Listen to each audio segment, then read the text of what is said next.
FCBDU podcast. And my name is Deanna. I am your host. And I am thrilled to introduce you to one of our new instructors and a dear friend of mine. Hello, Sylvia. Hi, Diana. So glad to be here. Thank So glad you. to have you here. Thank you so much for joining today. Thank you. I'm really, really excited to be Yeah. in FCBDU and be with you today. Yes. Oh my gosh. I'm thrilled. And I really am looking forward to this conversation that we're going to have. So, today we're talking all about quick and simple ways to practice your dance. Yeah. So, before we dive into this episode, can you tell us a little bit about yourself, a little bit about where you're from, where you live, how long you've been dancing, all of those good things for people that don't know who you are? Okay, so I'm Brazilian. I right now live in São Paulo, but I'm Carioca. That means that I was born and raised in Rio. And I've been dancing for mm, almost 20 years now. But FBD since 2012. I started my lessons with Aline Murrana, who was one of the first certified studios in Brazil. I'm proud to have her as my teacher. And I started FCBD because I was a tribal fusion dancer and I wanted to improve my technique. And then I gave up tribal fusion. So I fell in love with this dance because of the connection and the sense of belonging that we have in our format. And that's one of the things I'm most passionate about in this format. The way we can easily connect to other dancers and to people we don't actually know through dancing. So it is really a joy to be here. And when I look back, I would never have pictured myself in this place, but it all makes sense now. Yes. Oh my gosh, I love that. So, a couple of things that you said when you said, um, when I look back, I would have never pictured myself in this space, but it makes sense now. And I think that that's kind of like how life works, where it's like whatever you're going through at the moment, you're like, what in the heck? Where is this all going? Like, why is this happening? And then at some point you look back and you're like, oh, if this hadn't happened and this hadn't happened, like all of these things just fall into place. And then it's just how the timing works out perfectly, right? Yeah, so true, so true. Um, and then all the choices I've made that led me here. I mean, in terms of practice, and I started as a very reluctant dancer, I guess, in FBD. But then the more I learned, the more I was into it. And then all the opportunities that I have to have classes with different teachers and all the certifications. So yeah, and then that's one thing that led to another without really, it wasn't a plan. It wasn't a plan. But here I am, so I'm glad. Yes, I love that. Well, I am very glad as well. And of course, we've known each other for a while online and then finally got to meet last year in Germany. So Sylvia is an ATT graduate, so an advanced level technique for or tech teacher trainer, advanced level teacher trainer. Yeah.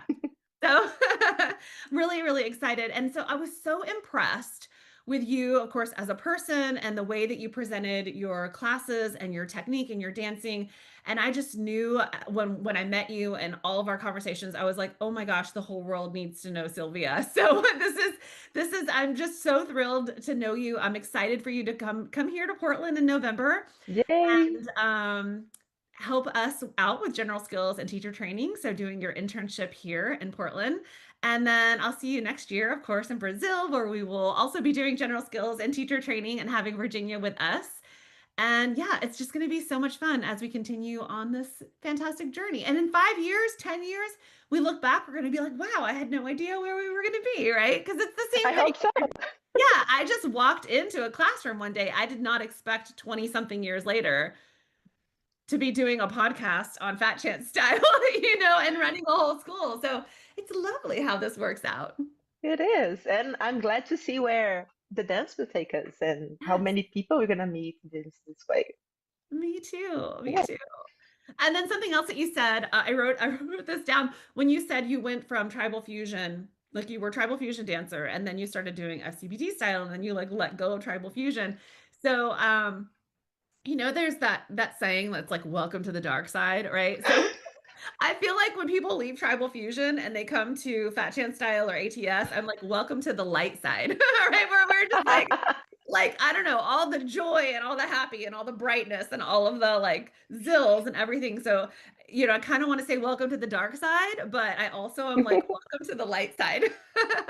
Totally, absolutely. And I see that happening to some of my students as well. It's so funny. I said, no, be careful. It's a way of no return. Don't go there.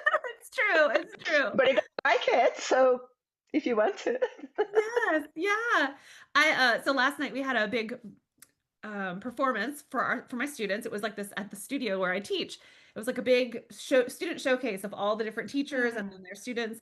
And one of my students said that when she first saw my ad for classes, she saw belly dance and she thought it was going to be like, the cabaret style belly dance. Uh-huh, uh-huh. And she was reluctant, but she was like, well, I want to get out of my comfort zone and try something different.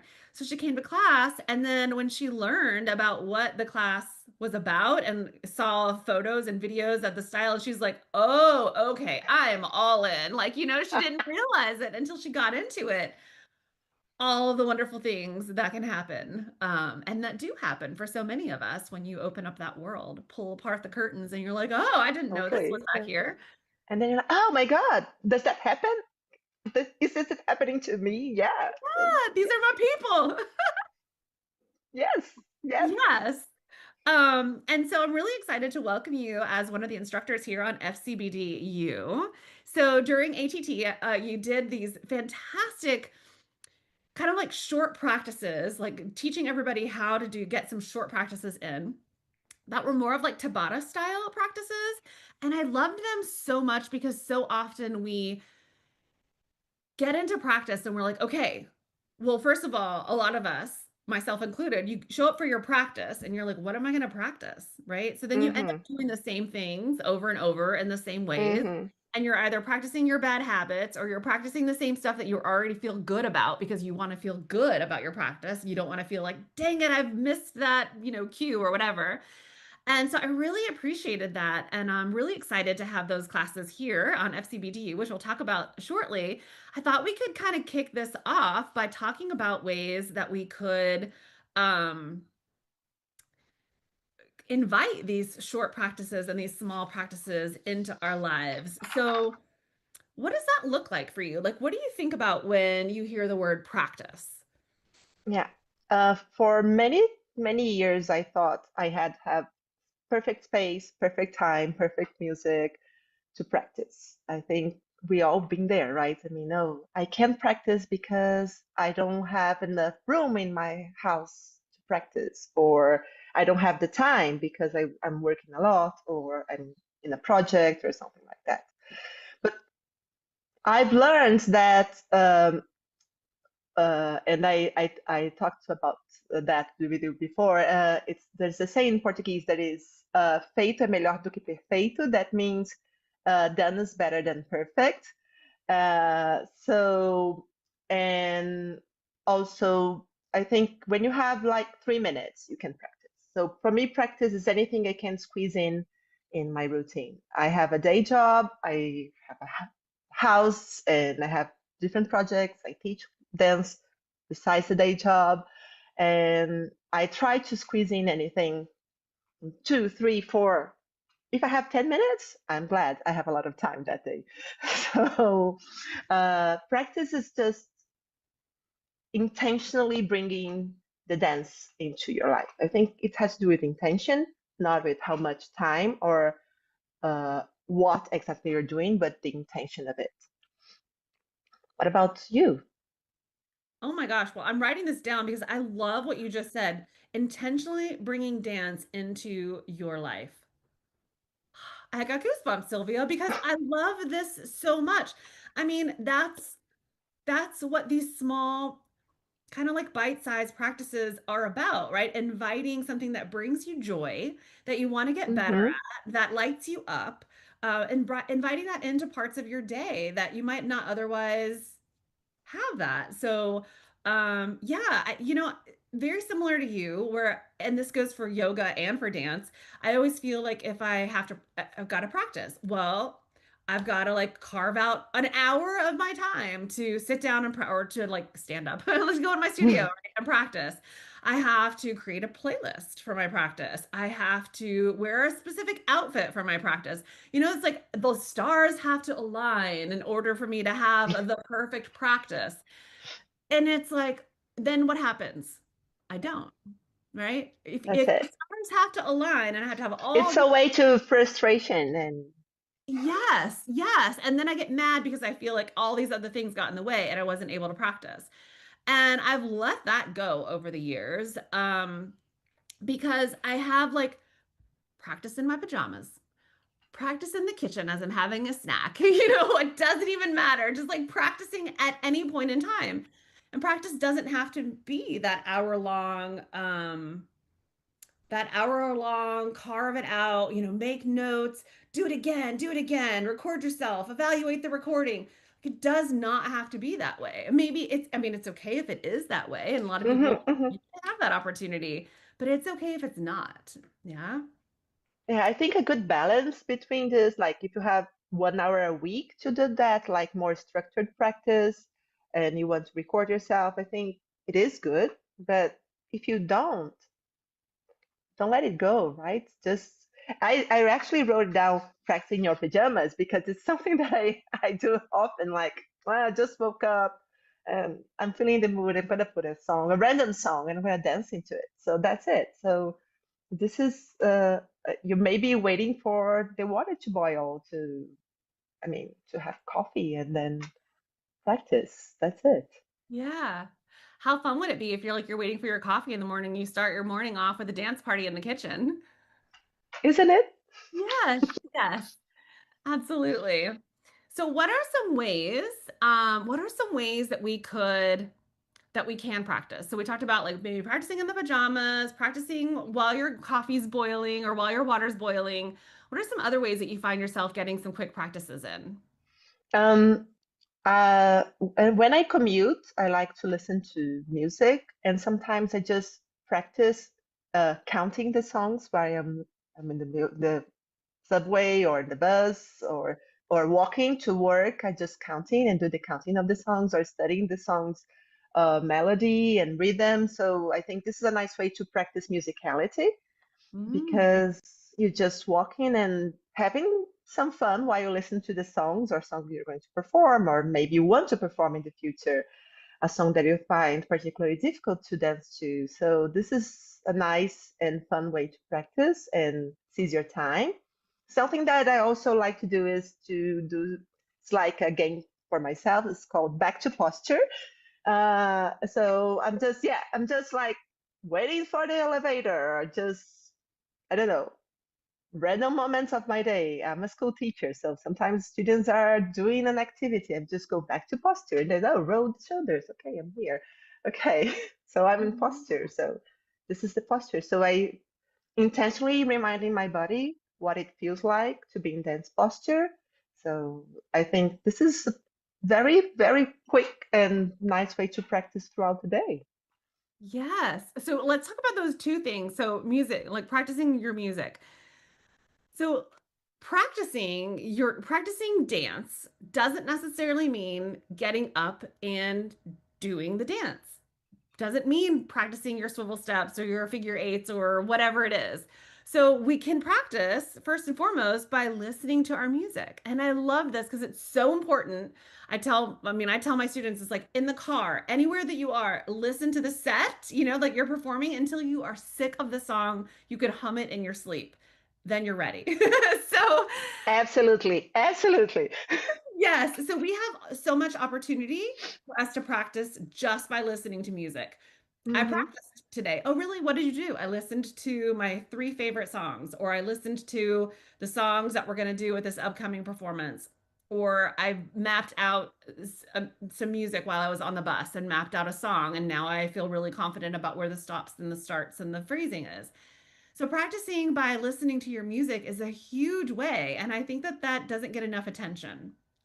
True, True. Yeah. And it makes all the difference when you're performing, right? If you know your music, you can really improv and do that if you really know your music. So yeah. Yes. Perfect. And then posture. This is another huge way that we can practice. And I'm so glad that you brought this up. And I do this regularly, like checking in with myself, making sure my shoulders are rolled back, making sure my spine is nice and long. Even things like when I get my nails done and I'm waiting for my nails to dry, I will be consciously like, I'll notice I'm sitting like this, like waiting for my nails to dry, and I'm like sitting like this, right? So I have to tell you this little story. I had my nails done. I get my nails done in the athletic club where I teach dance and I teach yoga. And so I got my nails done and I'm sitting out there and I'm waiting, like kind of in the little lobby, and I'm waiting for my nails to dry. And I was consciously practicing my posture, roll my shoulders back, sit up nice and tall, pull my low belly in so my low back is, and I'm sitting in a chair, so I'm still practicing my posture. My nails are drawing, and somebody actually commented on my posture, and I was like, "Well, you could have this posture too. Come to my yoga class on Mondays." And so promoting my yoga class, but I was practicing my dance posture, and so I love that. Yeah, practicing your posture. In a restaurant, I was practicing sitting up nice and tall, eating because I didn't have the back of the chair like to lean against. Hmm. So I was sitting up nice and tall. I was actually visiting one of the southern states. I think I was in New Mexico or Arizona, where there's like a lot of like cowboys, like old school ride horses, kind of cowboys. And I was with my mom, and somebody walked by and said, "Young lady, you must ride horses." I said, "No, sir, I don't ride horses. Why do you ask?" And he's like, "You've got great posture." And I was like, "Thank you." That's lovely. So practicing while you're getting your nails done or eating dinner definitely helps, and people It notice. does. People notice. Yes, people notice. Yes.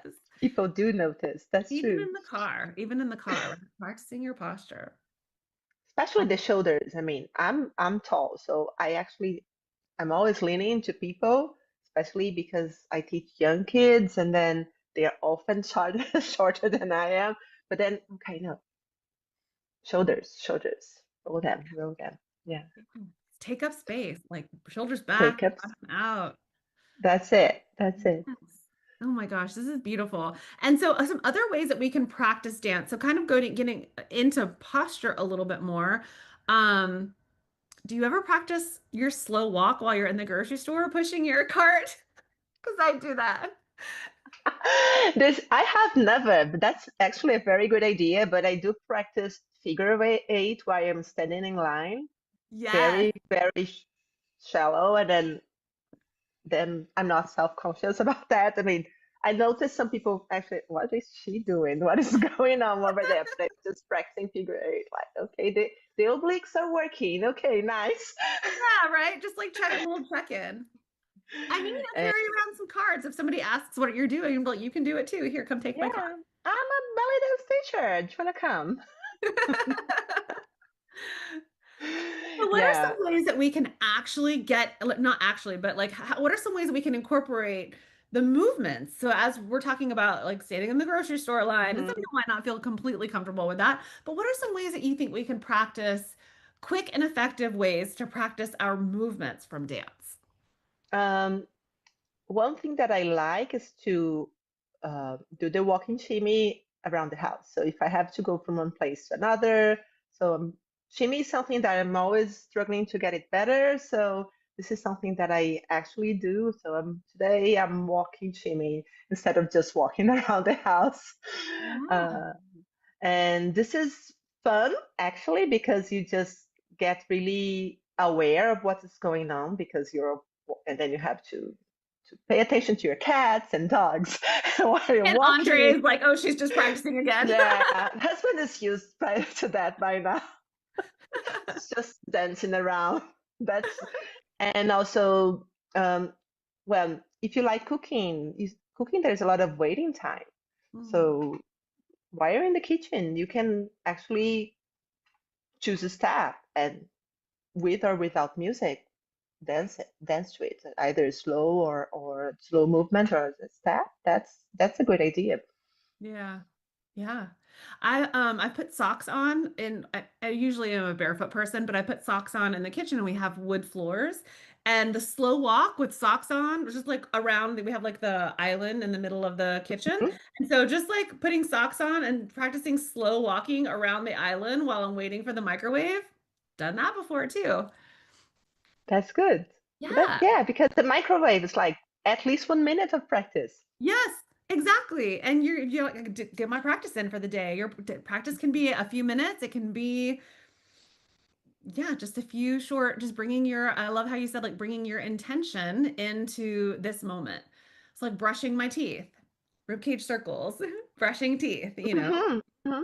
Hmm. Love those. And I think that's the key. When you have the intention to do that, you're doing that intentionally, you feel good about yourself because you say, "Oh, I'm practicing."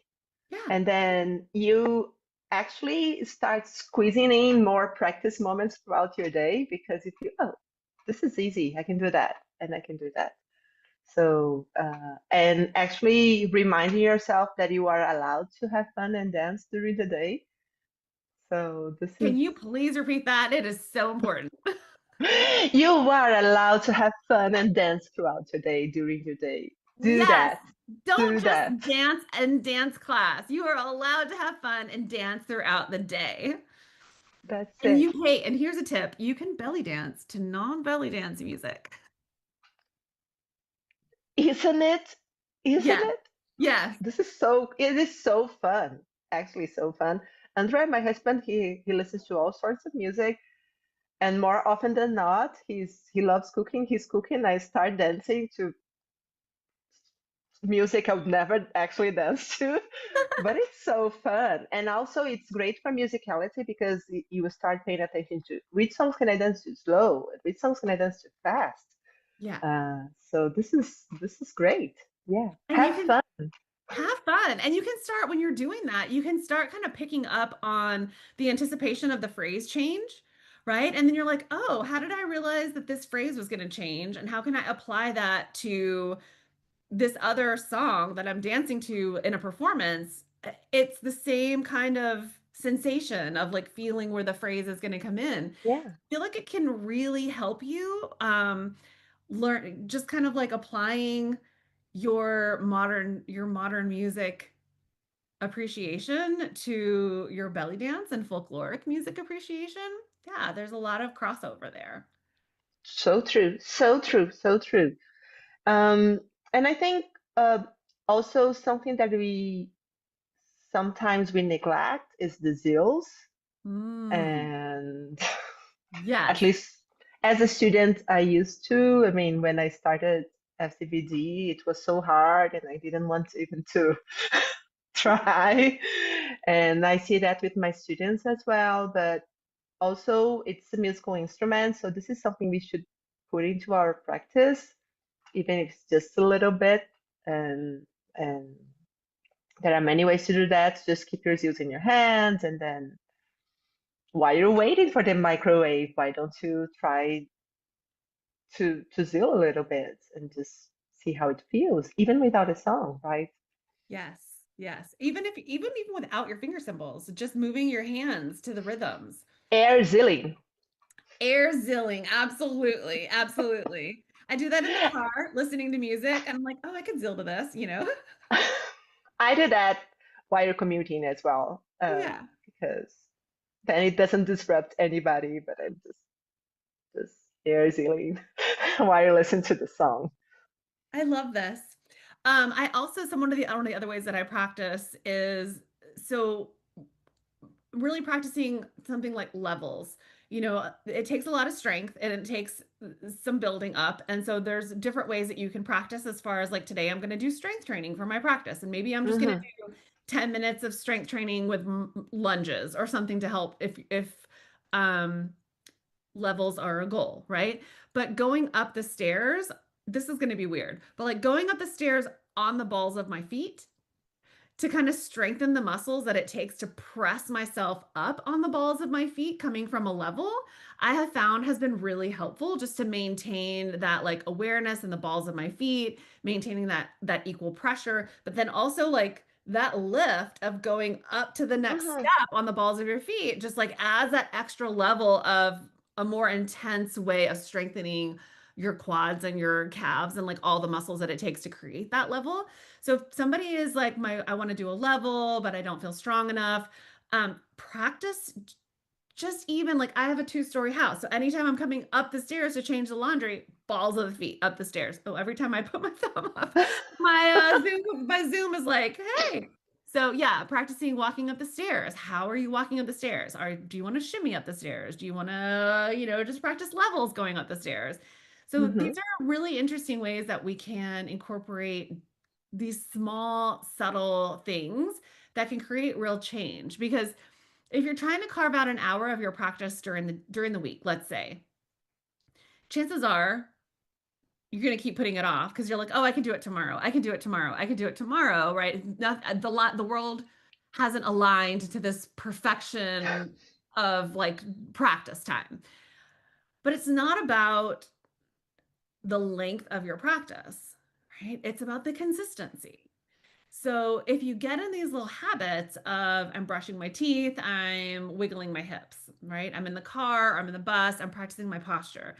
Then all of a sudden, you find yourself like every day when you're doing these things or once a week when you're doing these things, you find yourself falling into that way of practicing that once upon a time you might not have realized like this actually is practice.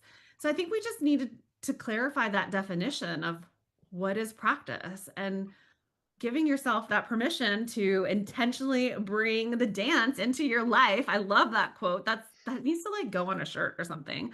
Um and utilizing that. So can you tell us a little bit about how you've incorporated these quick practices into these classes that you created for us on FCBDU? Yes. I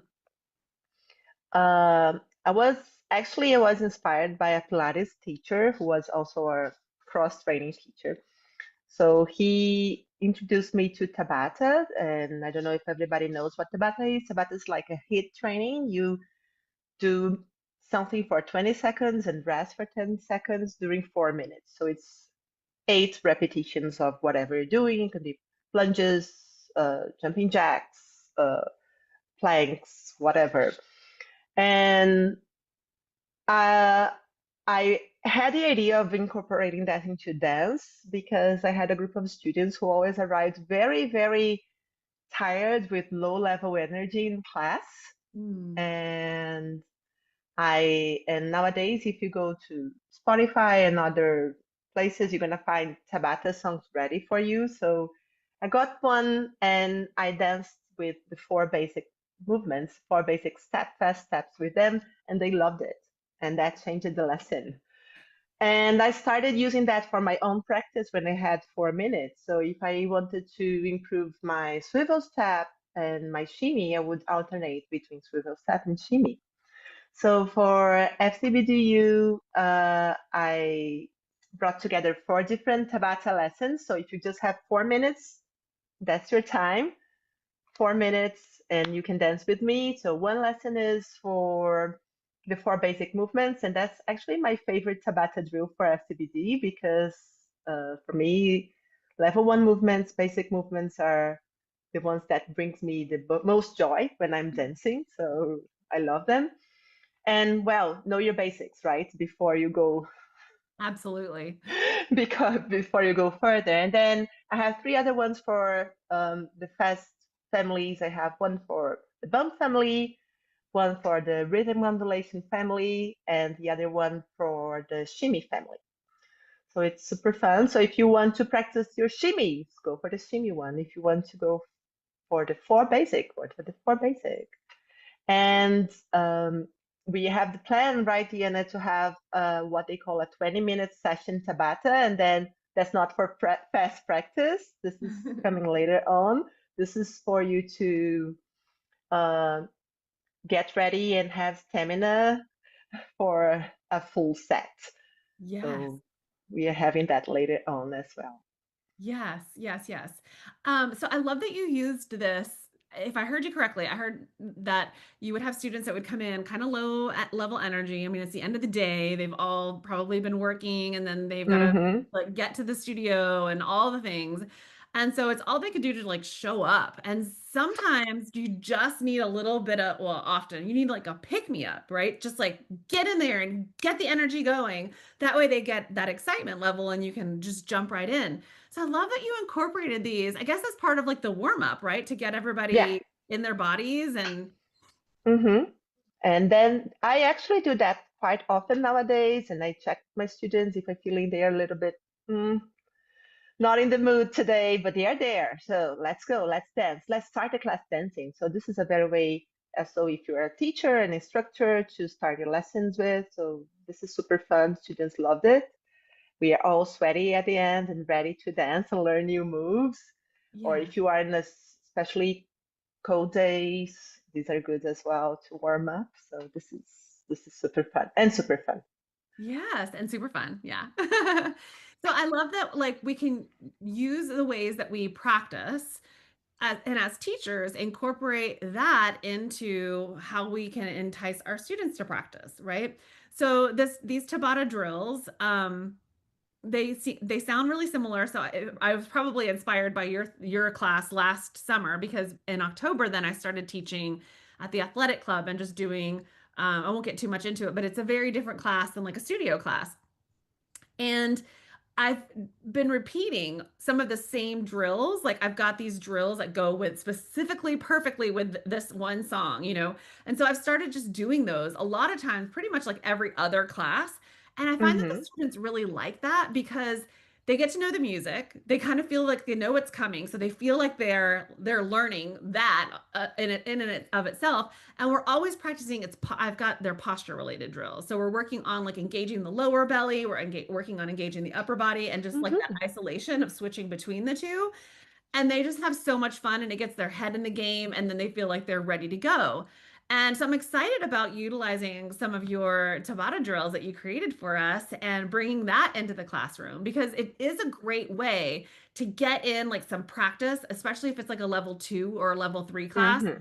Like get in those foundations, practice, like get the body warmed up and like okay, now we're going to learn this more complex level 2 step now that we've done a 4 minute shimmy drill, right? And we've gotten into this like into our bodies through this Tabata or through this like hit session.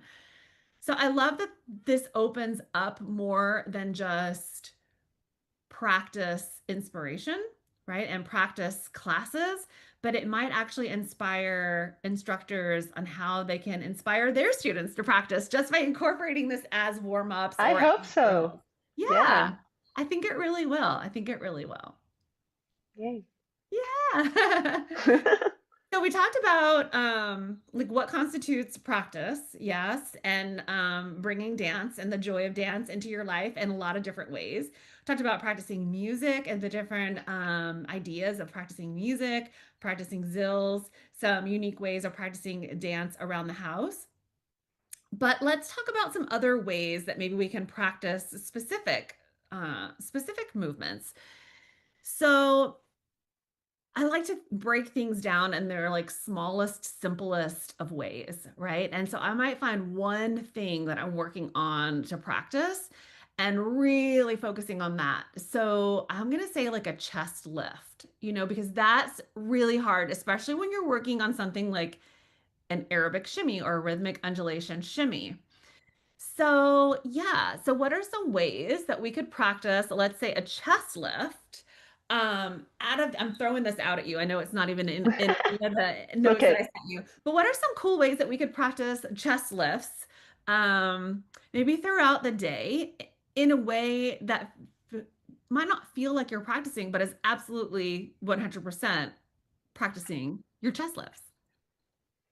Um, what I can think right now, I mean, I think one way to really isolate a chest lift is to practice it while you're sitting down. So I think it's easier to feel when you're sitting down than you can feel your chest. Actually, the exercise you taught us last July in Germany, it was great. I've been using them with the different levels of chest lift. So you can just go and Yeah. go up. And I think this is a nice way that you can do while you're sitting down, maybe while you're waiting for lunch, and you can really feel your chest and you can isolate it. Um, that's the first thing that comes to my mind when I think about chest lifts during the day. Also, I believe some people would be very self-conscious to do chest lifts like while they are walking on the street because Right. people would be like, "What?" Yeah. What's happening right now? Passerbys. But if you don't care, I mean, why not? Maybe do a slow walk and just if you're doing Arabic, rhythm undulation, it's just like when you step with your right foot, you chest lift, and then when you step with your left foot, you go back to posture. That would be fun if you're maybe on the empty streets or not too self-conscious about people looking at you. So that would be nice. I'll try that actually. Yeah, I love that because we tell people like when you step with your right foot, your chest lifts. So why not practice that as you're walking? Yeah. Yeah. I love the one about sitting because I like to sit against a chair, like feel my back and my shoulders like up against the chair, and then like lift my chest almost like I'm trying to keep my shoulders on the chair, but like pull my back up off of the chair and then Mm-hmm. hold it for a little bit and then like press my back onto like just really feeling that full range of motion. The middle part of the spine just feels really good. And you can do that laying in bed, by the way, also. So you can lay on the bed, you can lift your chest up off the bed and relax. Yeah. So there's like so many cool ways that I can think of just focusing on a chest lift.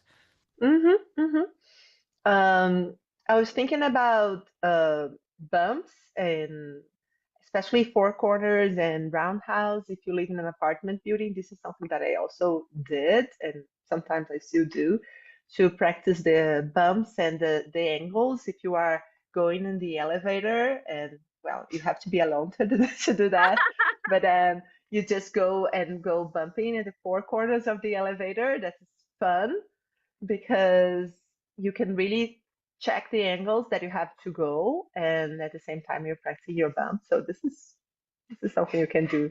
Oh my gosh, I love that so much. Can you imagine the security person that's watching the video? That's what I think every time. But then I say, no, they must have some fun during their day as well. Look at Yeah, that well, there you lady. go. She's doing that again.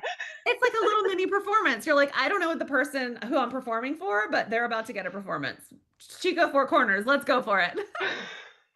She's doing that again. That lady. Yes, that's gonna happen next time I'm in the elevator. And I know that my husband's gonna be like, really? You're practicing again? Do you dance all the time? Yes, I do.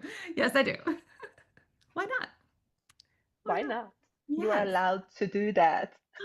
I'm allowed to invite dance throughout my whole day. It doesn't have to be this specific time that I have carved out just for this point in That's it. time to dance. That's it. That's it. Yeah. That's the main thing is like have fun, right? You can practice your smile, your performance face at any point in time. Looking in the So mirror, true. that's the best opportunity. Look in the mirror in the morning and practice your performance face. Imagine So how that true. would just bring light into your life if you looked at yourself and smiled at yourself in the mirror every morning. Yes. Yes. Yes. Yes. Yes. Yes. So many yeses for that. I love it. I love it. I love it. So when you're here in November, we'll have to like play around with showing different, we'll do little mini videos of like all the little practices around the house that we're doing. Oh, let's do that. That'd be fun. Yes, yes, totally. Let's. Yeah, so we'll be like today's practice with Sylvia. We are in our pajamas. We can just do a little, and we'll have to do it live because we were just talking about how stressful it is to record stuff and how we would spend a whole day to record like a 2-minute video. So we'll just have to go live in our pajamas Live in the and show pajamas how we're practicing in the house for that with day. the coffee mug in hands, and then that's it. Yes, exactly. Oh my gosh. Absolutely. I'm into it. Count me in. So having fun is the number one thing. Looking Yeah, for different ways that you can incorporate dance into your life and remembering that dance doesn't or practice doesn't have to be this hour-long perfect situation because practice isn't even supposed to be perfect. So why would we expect the space and the time that we carve out for our practice to be perfect, right? It's our time to yeah. explore and experiment. and just feel it, right? Bring those little bits of joy into our life between classes. So true. Let's Yeah, practice. let's practice. Oh, Sylvia, I'm so excited for your classes here on FCBDU. So we'll be releasing them throughout the month of July here on FCBDU.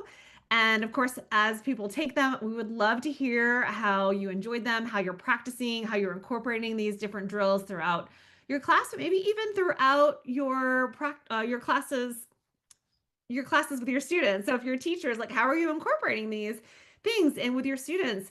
And I feel like this is the perfect time for these classes because we're all traveling through the summer. The summers get really busy. And either we're going to different dance events, right? And we're not doing anything in between because we're super tired, or we're at vacation with family, we're in hotels, we're out of our normal experience, and we're like, we don't have time to practice because we're not in our normal practice situation, or we're sharing a hotel room with our family, or whatever it is. And so this is the perfect opportunity to get curious about how you can find 30 seconds, 2 minutes, 5 minutes, 10 minutes max on incorporating practice into your daily life to just make it a part of kind of like a part of who you are, right? Just I'm a dancer and this is what I do. I brush my teeth and shimmy at the same time, right? I'm a dancer. I walk up the stairs on the balls of my feet to practice my levels. We should make this a whole theme. I'm a dancer. That means I practice my slow walk while the microwave is making my lunch, whatever the case is.